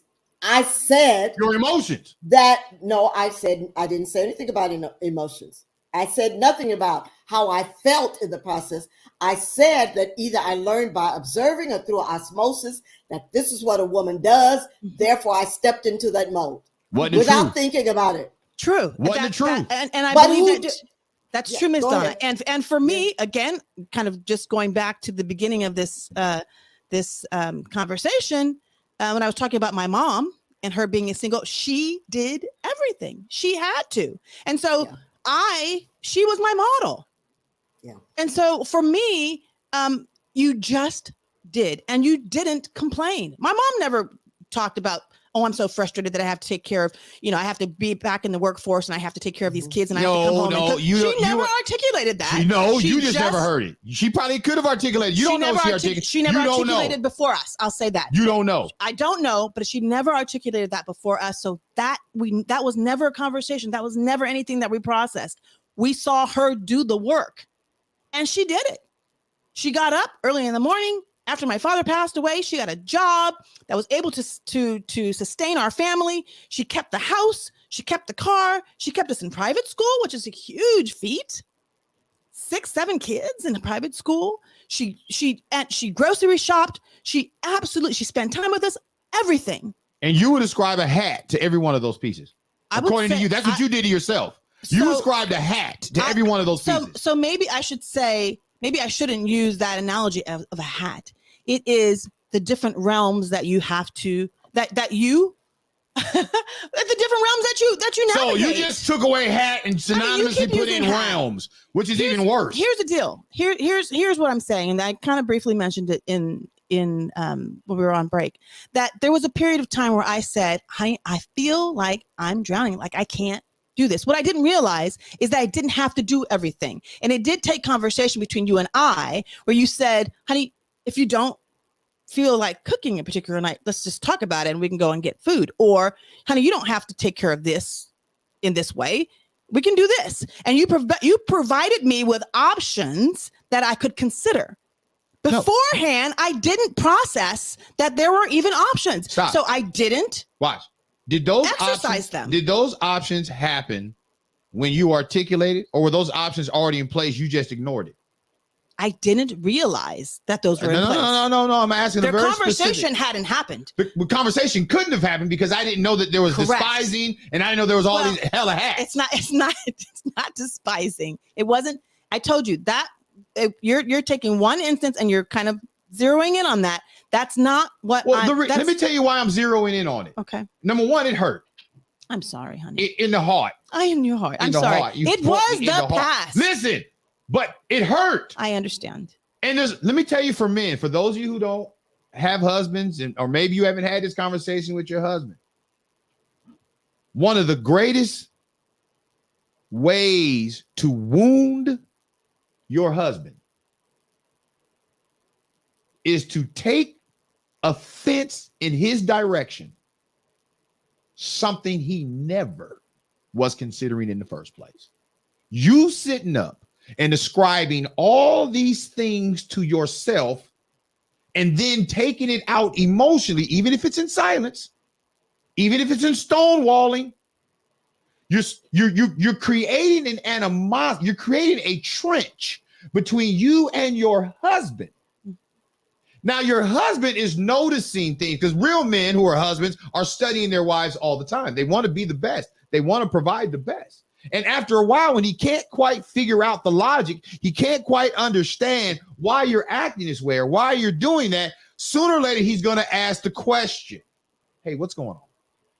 Now, understand, when a man asks the question, what's going on, he has had to prepare himself for everything he might hear.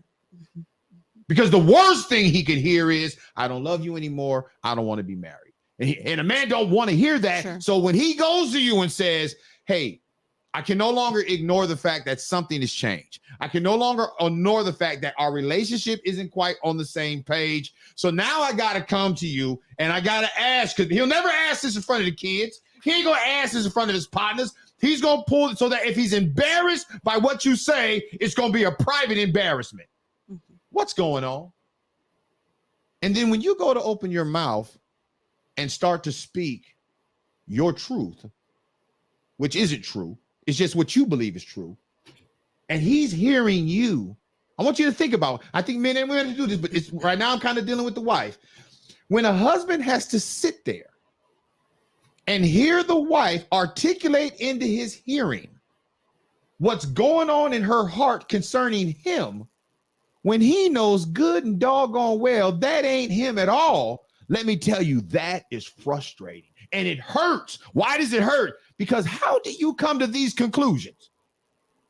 How do you come to this out of all that we are and all that I have been? If it's as long as it was you and I, you weren't thinking like this, but then all of a sudden kids come. All of a sudden relationships outside come. All of a sudden workplace and elevation in the workplace. It's always been you and me. I've said it. If you and I are on the same page, can't nobody stop us from doing nothing. Period. That's true. So imagine a man who's married to a woman and loves this woman immensely and is living his life. I know my partners may not be able to come over to the house because the dishes are piled up in the sink. And I don't want my wife to look bad. I know that I probably don't want my wife's sisters coming over the house because we got a stack of clothes sitting out there and I don't want it to look like she can't keep house. But I don't force you to do it because of a look of people who don't belong in our house. And so imagine a husband hearing his wife having all these private conversations in her head to the point that she develops a sense of separation from her husband. Imagine that man hearing active separation for the first time, all to realize that the examples she's using to articulate the separation that he felt, wasn't sure, it was bogus. It was all based upon whatever's going on in her head. And I'm not calling a woman crazy. I think women go through this. I think mothers have done a terrible job ensuring their daughters don't transfer this type of selective trauma. But the mother doesn't get it. The children don't get it. The workplace doesn't get it. The chasm only exists with the husband. And here's what's funny. Here's my last piece. I'll shut up so y'all can go ahead and take it. Here's what's funny. The woman who goes through that, who isn't married, who's still looking for a husband, she knows she can't think like that. She knows she can't think like that and be in a committed relationship. She knows it. The only woman who thinks like this is a woman who knows she's married to a man who loves her, and she takes risk of destroying the marriage by creating this boogeyman theory. I don't think it's a conscious thing. I think it's something that you haven't sorted through. It's emotions, it's feelings that you haven't sorted through. And yes, it is damaging for sure if you're articulating that, and to live in it to the point where it does create a divide. But sometimes it's help me, Miss Donna, articulatable. It's difficult to it's difficult to decipher what's actually happening inside. Being able to say, okay, wait, I feel like you're not necessarily putting these things on me, but I feel like these are a part of my responsibilities. And I don't know if I can let these go because now everyone's dependent upon it. Now you're dependent upon it, but I instituted it. So it's not, it really is. And like I said, it took me time to kind of like look back and understand. At that point in my life, I couldn't sort through. All I could do was say, I'm underwater. I'm feeling this way. I feel like I'm underwater. And so I remember very clearly, I articulated that, honey, I feel like I'm underwater. And your response was at that point, it felt dismissive. It felt dismissive. As you know why? Hey, you know why? Get up. You're okay. You know why? Keep moving. You know why? You know why it felt dismissive? Say it. Because it was to be dismissed. It wasn't true. And I think this is where the male-female dynamic gets a little murky. You're not going to be able to walk up to your husband and tell him, honey, I feel like I'm underwater because I got to do this, I got to do that. I know that's not what you got to do. You're not going to ever convince me that you have to do something I know you don't have to do. You're not going to be able to tell me you got to do this, you got to do this, and especially if it involves my decision making, because I know it isn't true. So yes, it may sound dismissive. And that's why I'm concerned about in marriage, how there are people in the marriage who create an emotion, who create a truth. And then when they're told that's not true, they have their emotions so wrapped around it, they can't even accept the truth. But the reality of it is, you were never underwater. I know you felt that way, and I can't take away that that's how you felt. But when you articulated it, it wasn't true. So then what do you do? What do you do when you've been spending weeks, months telling yourself, I'm underwater, I've got all these hats, I got to do this, and I got to keep up with that? When you finally find out that for weeks you've been talking like that and you've been separating yourself emotionally from your husband, when you find out, when you get bold enough to say it, and then you find out that's not true, where is the woman who then steps back and says, you know what? I've done you wrong. I created a husband that does not exist, and I placed it on you. The truth is, you never required me to do what I was thinking you was requiring me. You never said that I had to be this person that I created myself to be. Truth of the matter is, you have been so loving and kind to me that you have allowed me to just be me. Imagine a husband sitting there and hearing his wife talk like that. I'm telling you, and I know most women, y'all ain't gonna understand at all what I'm saying because I'm talking man. I get it. And you're not understanding us because we're talking woman. No, you're not talking the truth. There it is. When you we're talking your womanhood, if it doesn't match the truth of the marriage, I can speak on the truth. The truth is, I do recognize that's the way you feel. We're talking We're It's talking not facts. We're talking facts, not true. Facts. No, we're talking truth, No, and we're talking no facts. You Facts. can think The the way fact- you look, Donna. The fact of the matter You can is, this think- is where I am. Donna, you can think This you is where have I am. cancer all you want. You don't have it. That's the truth. I don't care how much feelings you got about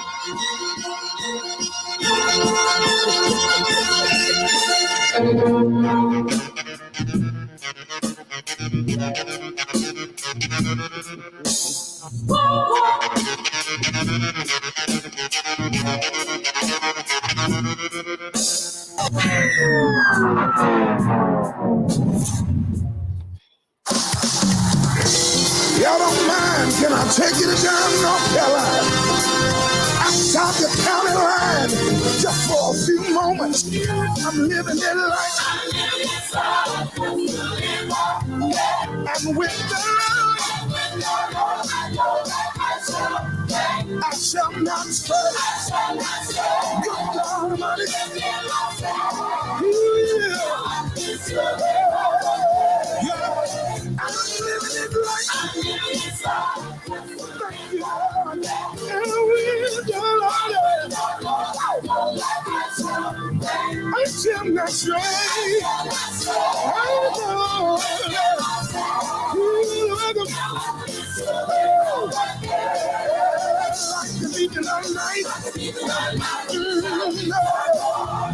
That's the day you go. Fly away. Jesus, Jesus.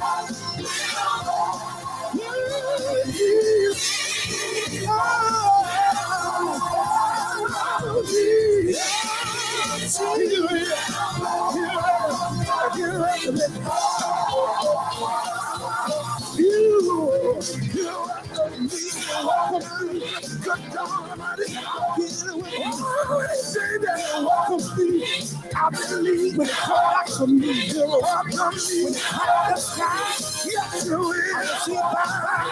I'm getting ready. See your face, you're welcome me. You're welcome. Somebody ought to be your witness. Welcome. Yeah, I'm getting around this morning day. You've been faithful about a few things. Wow. Yeah, you want to be. Clap your hands. Clap your hands. To be afraid. Be afraid. When he comes, coming back again. I'm time to get ready. I want to be ready. Oh, welcome me. Come on, somebody. Hey, ow! Watch this, Lord. Watch this. Oh, thank you, thank you, thank you. You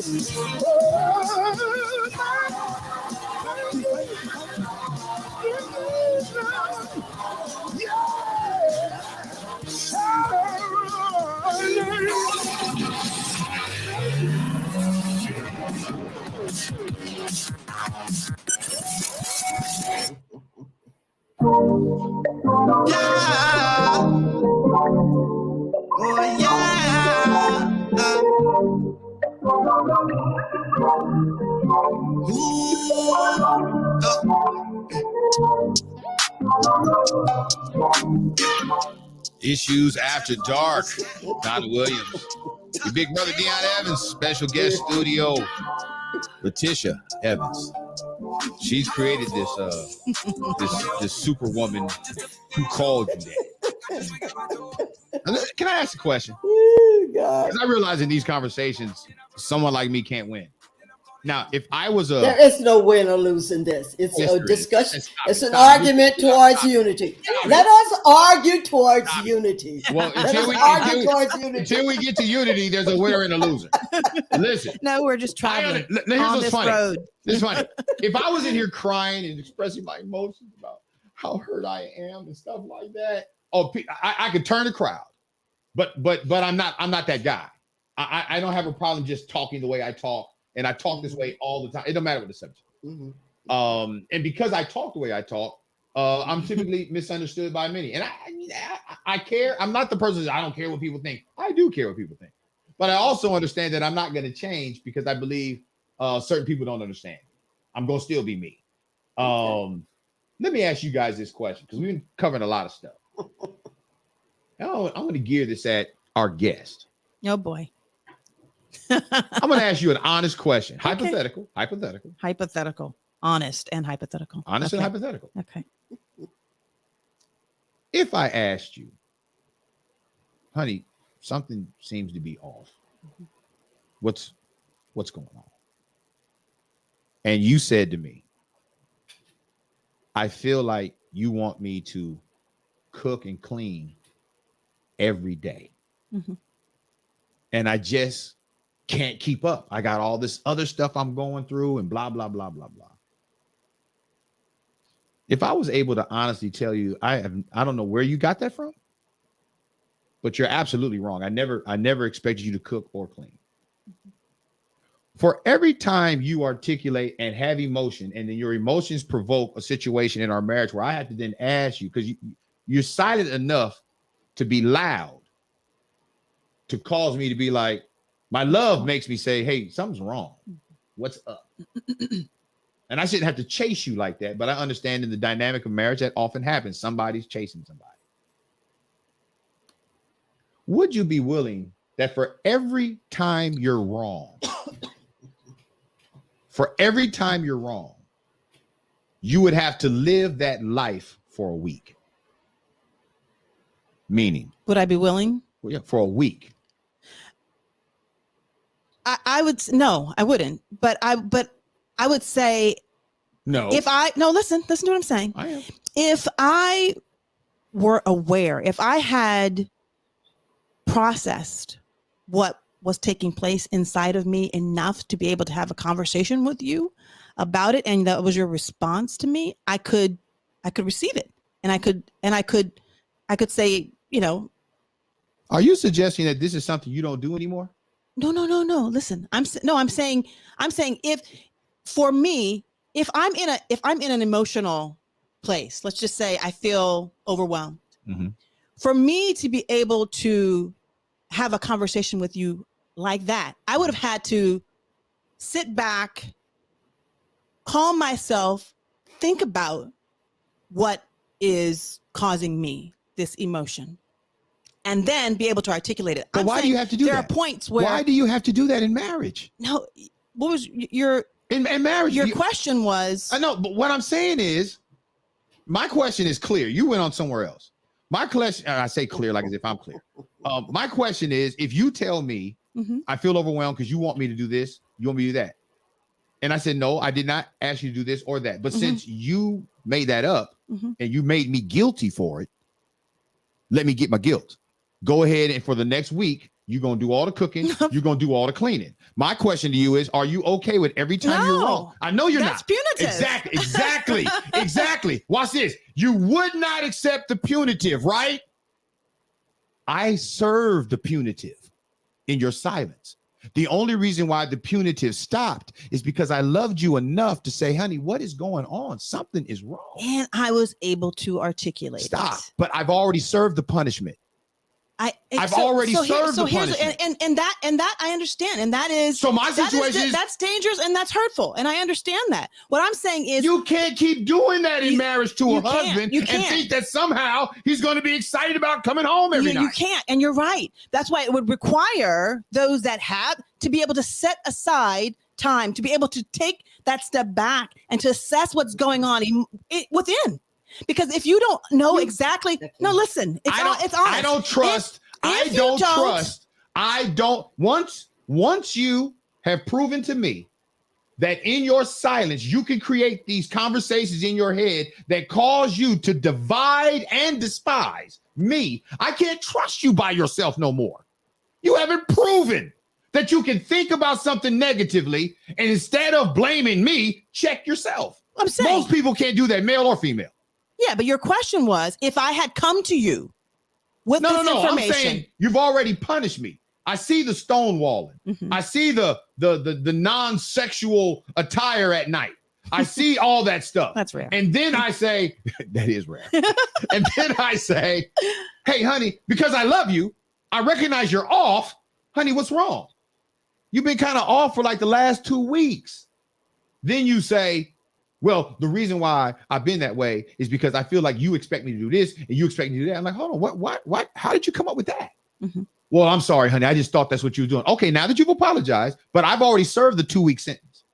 I've already dealt with your wrath inside for 2 weeks. I'm saying, can I now, since I've been made guilty of something and I served the sentence, are you willing to now serve the sentence of 2 weeks of cooking and cleaning, all the stuff, whatever it is, whatever hat you was putting on that you thought I was forcing on your head, are you now willing to do those things since you made me guilty?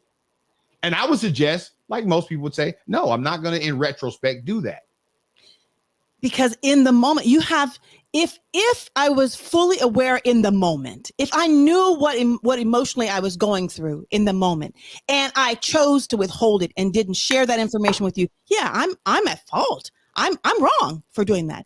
If I was able to decipher, listen, if I was able to be in that moment and decipher what my emotions, what is causing these emotions, and then I can articulate that to you. If I know in my mind that I can articulate that to you, and I don't do it, yeah, I'm at fault. Do you sure. understand that every time you're at fault and every time you tell yourself you're at fault, do you understand that just because you have come to the conclusion that you're at fault, you've done nothing to heal your husband of the pain that you have caused in him from the time that you stonewalled, from the time that you despised, and all that you did that he absolutely felt. Mm-hmm. How do you fix that? Maybe that's another conversation. But how do you, because you just can't be tough. Like, oh, now I realize I made a mistake. Well, wait a minute. What about the damage you caused? See, I believe a lot of men cheat. I believe a lot of men cheat, and I believe a lot of men get divorced, not because they don't love their wife no more. They just can't take it anymore. When you emasculate a man, when you make a man feel like he's no longer needed, when he keeps having to defend himself over your mind, after a while, a man thinks, you know what, man, I can't win. It doesn't matter how much I love her. It doesn't matter how much I show up for her. It doesn't matter how much, I'm there for her. She's just always defaulted to hating me. She don't do it to the kids. She don't do it to her mama. She don't do it to her siblings. She don't do it to coworkers. At what point does a husband have to say, look, I'm tired of being treated the worst out of all that you don't think like that. You don't do that to no other group in your life. You reserve that nastiness for your husband. And women all over the planet do it and get away with it because there's other women who will support them in that behavior, especially single women who don't care.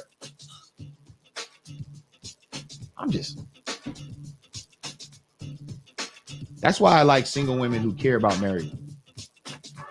I think they're the best shot at helping strengthen some of these marriages. Final comment, Donna. Over? We don't have enough time. We don't have enough time. Here's one thing I will say. That the wife that stonewalls and all of the other words you use, you're her safe place, even if you don't understand it. Even if you don't understand it, you're her safe place. That's all I have to say about that. I ain't got nothing to say about being no safe place if I'm being beat up for stuff that's being created. I don't know. Place. You have been listening to Issues After Dark with Donna Williams and Dion Evans. Follow updates regarding Issues After Dark on Bitter Cup Media. Follow Bitter Cup Media on your favorite social media platform. Listen live each night, 9 p.m. to 11 p.m. Join the conversations and please ensure your support.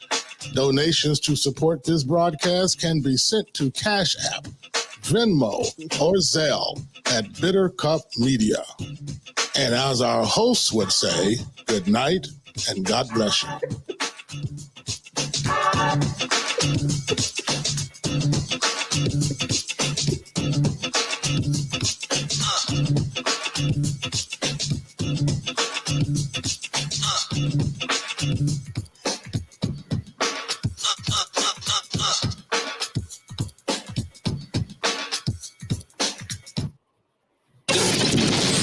This is Shanina Shumate from Oakland, California.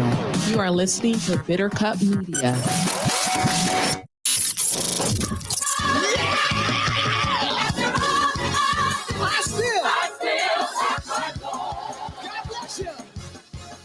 Thank you for tuning in to Bitter Cup Media for your broadcast news. Follow us on Facebook, Twitter, Instagram, and YouTube. Search Bitter Cup Media. Tell a friend, coworker, or family member to join you in listening to our cutting-edge radio broadcast. Remember this, even if our hearts condemn us, God is greater than our hearts, and He knows all things. Bitter Cup Media, signing off.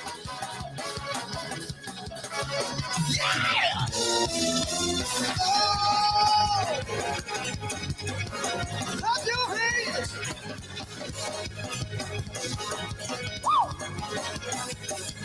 Clap your hands, everybody. Praise Him because you're still standing. Praise Him because you're still here. Praise Him because all things work together. Hey, y'all clap your hands. Let's celebrate. Let's dance in here. Come on. Oh. Oh.